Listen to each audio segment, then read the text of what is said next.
Right, hello everyone. So we've just come off the back of two incredible conversations around micro-influencer marketing and the power of that.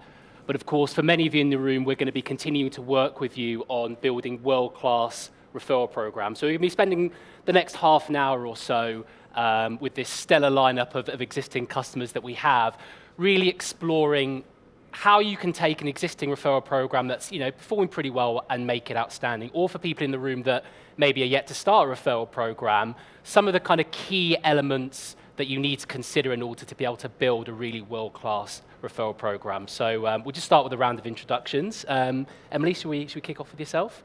Yeah, hi everyone, I'm Emily. I am Loyalty and Retention Lead at Huel. Some of you may have heard of Huel. Put your hand up if you've heard of Huel. Okay, that's good. I joined the brand 5 years ago, and when I first joined, I would tell people what it was, and I would be explaining for about 10 minutes. So that's really positive. Hi everyone, I'm Julia. I'm Senior Marketing Executive at Abel & Cole. We're a sustainable online grocer.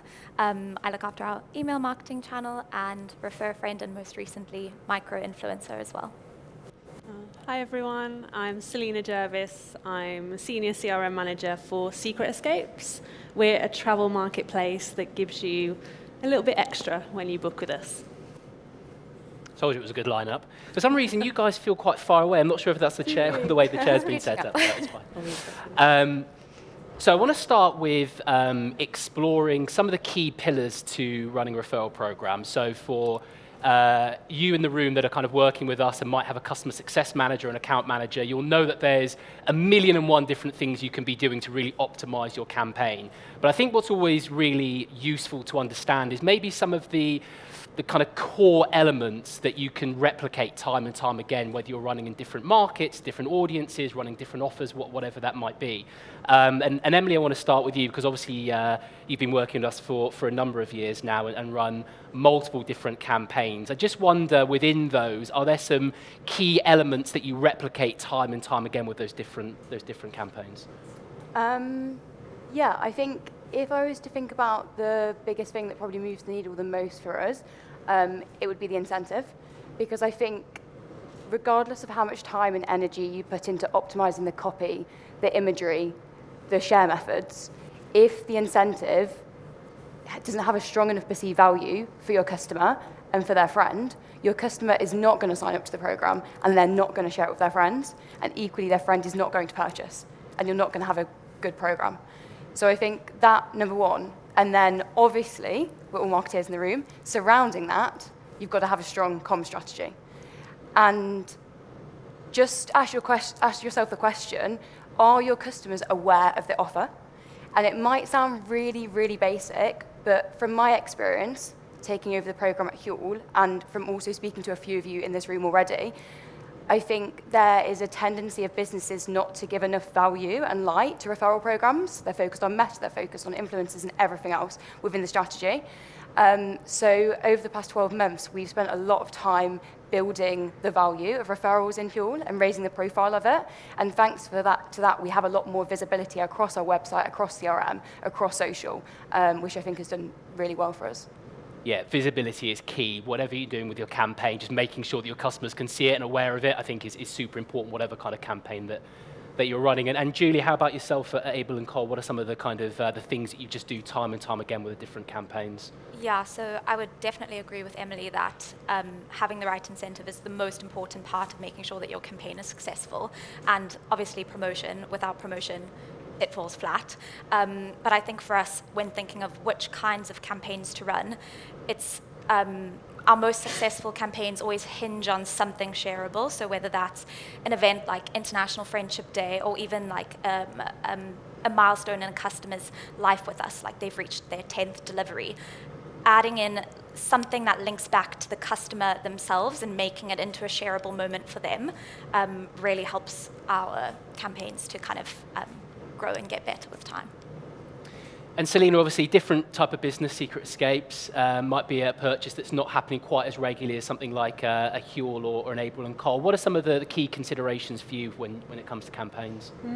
So travel is almost one of the most natural things to share when we go away, we tell our family, our friends, our colleagues, even our hairdresser where we've been. So our challenge is how do we maximize the moments that might not be every day or every week, but they're ones that you really want to talk about. So one thing we do is we constantly use the platform to test, and we've recently experimented with changing our proposition from refer a friend to share the secret. And we ran a competition as well at the same time to increase share rate, and we saw some good uplifts there. Excellent. I'm glad you mentioned A/B testing, because that's exactly where we're going to be coming to next. I think talking about things that are repeatable and should be considered for every campaign, I think really at the heart of that is A/B testing. We see it across the different clients that we work with, the ones that A/B test the most, and I think the stat that we always pull out is running 5 or more successful A/B tests typically looks at about a 60% increase in referral conversion, so it's super important. And actually, we've brought out some recent developments around our A/B testing capability. So if you're a customer and have got access to that, please have a look at that as well. And so I want to spend a little bit of time talking about A/B testing, the importance of it, and some of the different things that you can consider with your A/B testing. And Julia, maybe if we come to you first, what are some of the key considerations when it comes to A/B testing? What are some of the things that you test, and maybe some of the outcomes that you've seen by running regular A/B testing? Yes, I love A/B testing, as I think everyone should do. Offer testing definitely is the key for us seeing the biggest increase in share rate and conversion. But that's quite a tricky one. You almost have to go on a journey where you test it quite extensively and then let customers experience it. There's nothing worse than telling your friend that you can give them £10 off, and then you go on the app of a brand and their offer's changed and you don't actually know what it is anymore.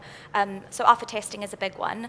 Other things that we test quite frequently across is creative and copy. So recently, I think we kind of had an assumption that having people in our imagery would increase our share rate. It feels very relevant to referral, but actually product performed better for us, which was an interesting learning. And another quite small test that we did that actually improved our share rate by 5 percentage points, which was big in our scheme.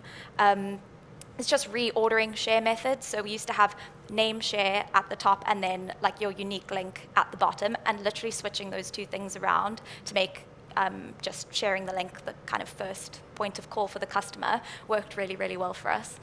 So those are 3 things that we've been testing lately. Fabulous. And Emily, you were talking earlier about the importance of the incentive and making sure that's really hitting home with customers, because otherwise they're not going to be signing up to the program. So I guess that's something that you're testing regularly. What are some of the other things that you're testing with Huel? Yeah, so we're very much a global brand, so like a lot of people in this room, and naturally people in those markets have different behaviours across the regions. So thinking about the US has always been a challenging market when it comes to referrals for us. So if anyone has any tips for the US, please come and speak to me after this. But we have also always assumed that the US market is a very offer-led messaging. They're driven by offers, they like quite good offers, and we've sort of ran with that. And I think what you touched on in terms of making assumptions, don't make assumptions, make sure you test them. So recently we did a test where we compared offer-led messaging. So for example, get $20 off Huel versus emotive-led messaging. So Huel is better together. And interestingly, offer-led messaging won for every single market apart from the States. And emotive-led messaging actually lifted conversion rate by 15%. Which for a challenging market was a humongous win for us. So yeah, I think don't rest on your laurels and your assumptions. Keep testing. Can you give us an idea of what that emotive messaging looked like? Because I think that'll probably feed in quite nicely with some of the other conversations we had around trust and authenticity and building that connection with customers. Yeah, I think you're so right. It's the example there was Huel is better together. So rather than just touching on what you can get from the offer in terms of that numerical value, it's actually that you live the brand, you want to tell your friends about it, and you genuinely care about it rather than you care about getting that discount off your next order, which just, funnels that authenticity. Yeah, makes sense. And Selina, you were talking earlier about sort of you're changing messaging and positioning. I'd love to kind of explore how that maybe fell into the A/B testing sphere and some of the other things that you've been testing as well with your customers. So similarly, the main thing we tested was our offer.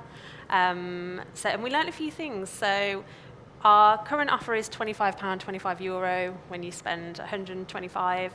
We tested it against 50 when you spend 250.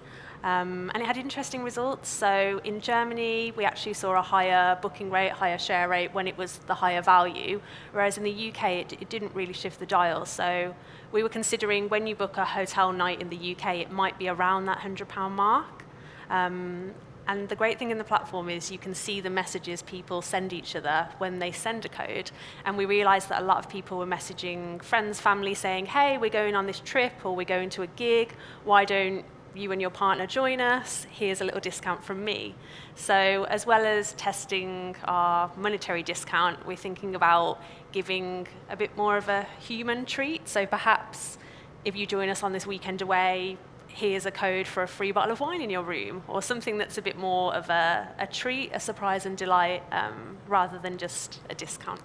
So hopefully that's something we could test in the future.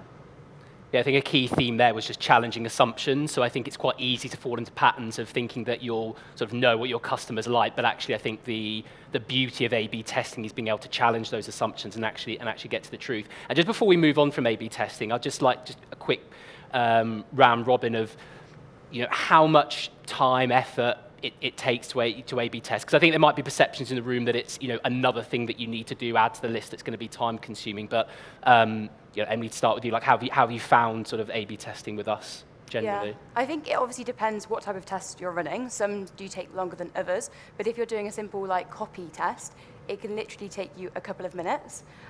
So I think we've definitely been guilty of it in the past, like either not testing or having tests run that are going a bit stale and aren't showing any variant. But like I suggest everyone goes back, like looks at their campaigns and like adds some tests in there. Because like we're getting into a role now, and it feels like we're in a really good place with it, with the new A/B testing platform. Yep, excellent. How about you, Julia? Yeah, I mean, I find it really easy to test on MentionMe. Not only setting up the testing, but also the reporting is like really clear and easy to see all the way through the funnel, comparing A and B. I set live a creative, like an imagery test the other day, and I think it took me like 10 minutes to maybe like get everything all together. So yeah, really easy. So from the results you were saying, probably well worth 10 minutes to do there as well. And Selina, how about yourself? Yeah, I like the way when you say test the incentive, one click in the platform and it will change what the member might see across the assets on your homepage, the emails that MentionMe sends, even the T&Cs. So you don't have the responsibility of thinking, okay, for this test, what is every asset the member might see? And I like the email that you get once your test reaches a significant difference to say, hey, you got there, here's the result. That's really handy. I want to touch on re-engaging customers that have referred previously but maybe not referred for a while. And I think that it makes sense that it's probably slightly easier to get customers that have already referred to do it again versus finding net new customers that haven't, because they obviously see the value in the brand, the product. They've kind of been through that journey before, they have experience with it. But I think, as consumers, we just go through patterns where we might not refer for a while. So I'd love to maybe explore, starting with you, Selina, some of the ways that you've kind of identified customers that maybe haven't referred for a while and then got them to start referring again. Yes, this is quite new to us because we've integrated the data now, so we can see who's a referrer, who's a referee, and where the gaps are there. So something we're experimenting with now is any assets that we have, any always-on banners in emails, for example, we're going to change them so it will dynamically show you a different message, whether it's going to say, keep referring, or it will say, have you heard of our referral program? And we're hoping that can bring back some lapsed referrers who might have joined once upon a time. Maybe we haven't seen them on site in over a year, and remind them that if they use a name, or if they use their own name at checkout, they can get that discount.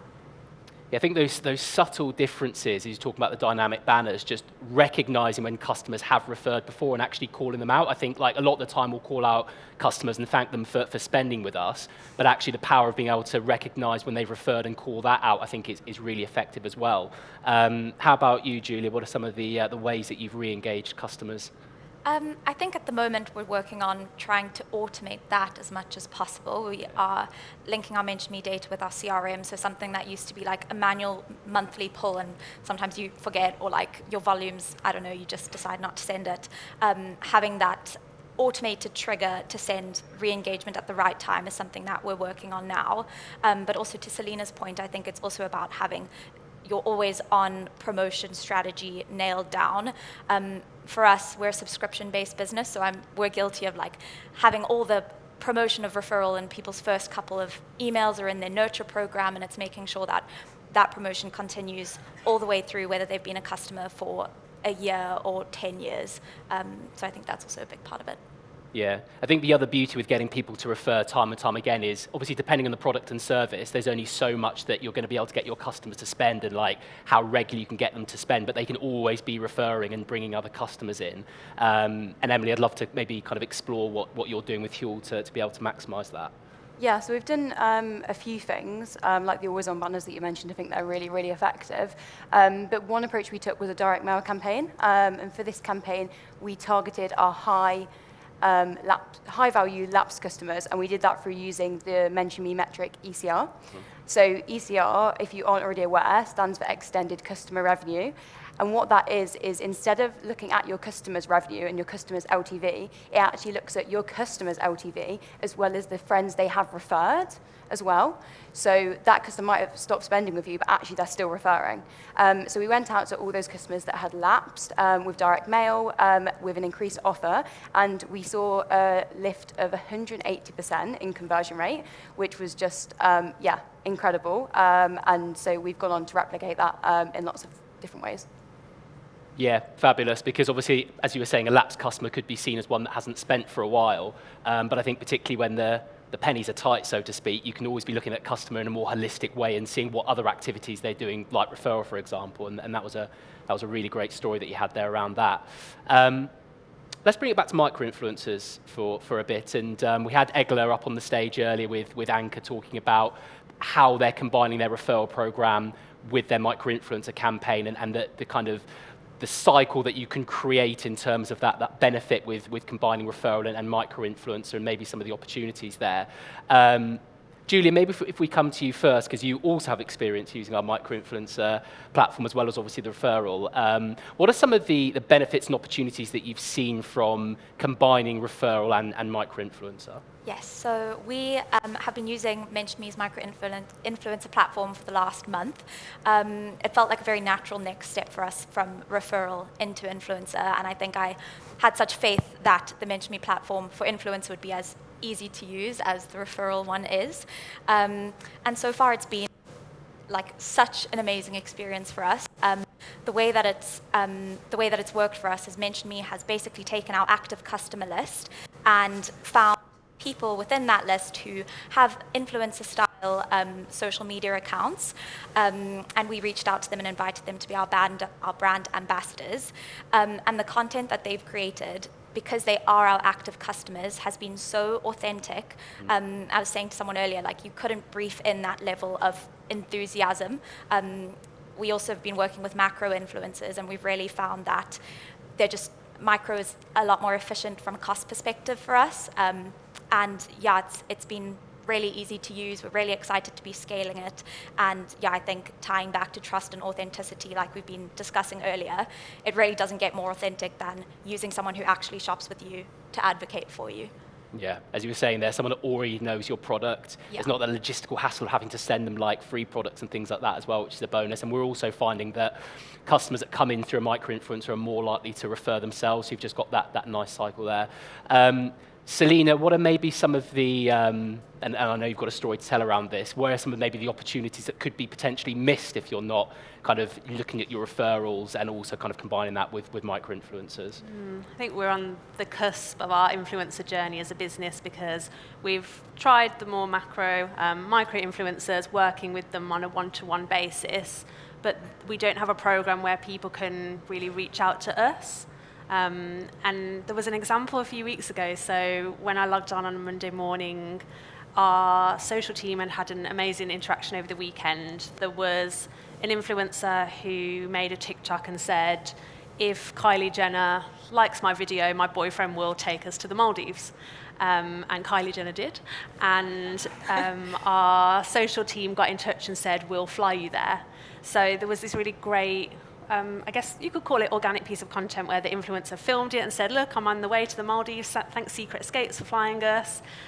So when I logged on, I thought, how could we have been part of that in a really natural way, but made sure that anybody watching, listening, liking could then perhaps be rewarded themselves, or they might have a browse on Secret Escapes and think, oh, I can get a little discount or an extra treat, an upgraded room for the fact that I'm connected to this influencer and she's given me this gift. So it felt like an opportunity that we need to go and explore and really engage our social influencer teams with the value of making it not just, here's my influencer code, but here's a code that then you can go and share and then get your own code, and it becomes a cycle.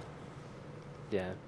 And Emily, where are Huel at with regards to kind of like micro-influencer strategy? How are you guys seeing that at the moment, and how could that potentially be combined with what you're doing with referral? Yeah, so I think a while ago I did a really, really quick, easy exercise. I downloaded a report of our top referrers and just gave them a quick search online. And I was amazed. They were already micro-influencing for us. So one example that comes to mind, there was a gamer, so gamers love Huel, and he'd put his referral link on his website, which, high level, fantastic, getting loads of new customers for our referral program. However, we are not nurturing that customer in the way we should be, because generally we give a customer £15 off and you can't stack codes. So that gamer can only use so many codes. So actually being able to create that advocacy funnel and get him to that next level to be able to nurture him better is, really, really important. So I think medium to long term, like a main focus for us is building that advocacy funnel like from the ground all the way up.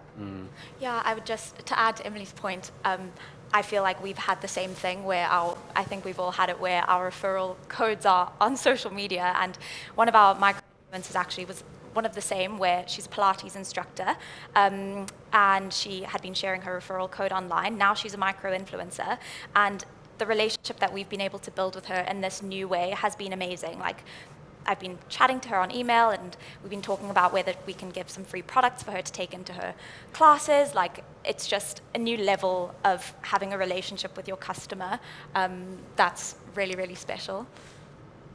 Yeah, and that seamless experience, as you were saying there, in terms of like having the referral code, having the micro-influencer, it seems like an obvious kind of thing to be able to combine there and really maximize.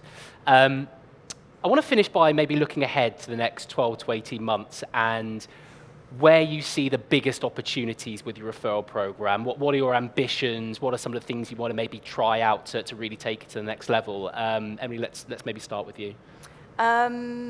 America gets me really excited. Like I said, it's been a challenging market for us, but I think that means that there's a lot of appetite to test and test big, especially around the incentive.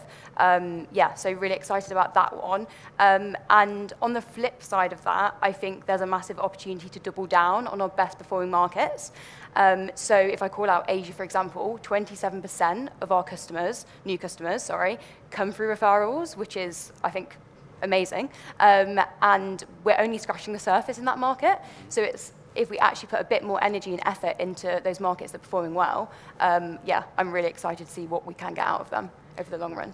Are there any kind of new things you're looking to try within those new markets, or is it kind of like doubling down with what you're already doing and what's already working? I think a bit of both, to be honest. I think we have done a lot more testing recently, especially in the local markets, like I mentioned before, and actually learning that like markets like Asia and, especially calling out like Japan, they behave very differently. So historically, when we've just left our referral program to run, it brings new customers, it's great. We focus all the attention on Meta and everywhere else. But now it's like, actually, we can get more and more and more value out of this. And I think we've raised the visibility of it in the whole business. So actually, we can do some really cool stuff there. Fabulous. How about you, Julia? What's next for Abel and Cole in the referral space? I think in the referral space, I think continuing to test across new things is a big thing for us, as I mentioned earlier. We've been testing a lot on print lately for referrals, and that's been performing really well for us. So different formats, different offers, whether it's like a tear-off voucher or an envelope with like a golden ticket that you can give to your friend, that kind of thing has been really exciting and had some really good results for us so far. And then for me personally, scaling our brand ambassador program will be a big part of my strategy for the next year.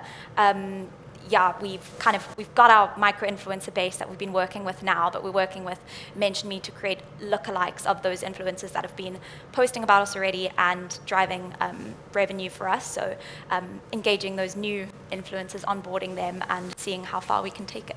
Nice. The print does stand out, actually. Funny enough, I had one from Huel about 6 months ago, like a print out, refer a friend, and it really does stand out because obviously you don't get it very often. So bring back print in some kind of way anyway. How about you, Selina, with Secret Escapes? So with my CRM hat on, we're looking at automating journeys. So if you are a member that we know of and you have a live code that someone's given you, how can we be encouraging you to spend that code? Likewise, if you've earned a code, how do we follow up and say, hey, you've still got 2 months to spend it? We want to engage more with teams like our performance team. How can we share lookalike audiences or great referrers and retarget them? And then how do we crack the micro-influencer UGC space and make sure that our members, when you travel, you already step into an influencer's shoes and become an influencer for a few days. So how can we make sure that people can go a bit further with that and know that when they become that micro-influencer for a week, they can actually make some benefits back? Fabulous. Well, thank you so much, you three. I'm sure you're around in the breaks if people have got questions and want to follow up a little bit. And if you're working with us and have a customer success manager, account manager, really encourage you to have a conversation with them, see how you can take your campaign to the next level. And if you're maybe new with us and looking to work with us, just find us in the break and we'll have conversations with how you can get your referral program off the ground. But thank you very much. Thank you.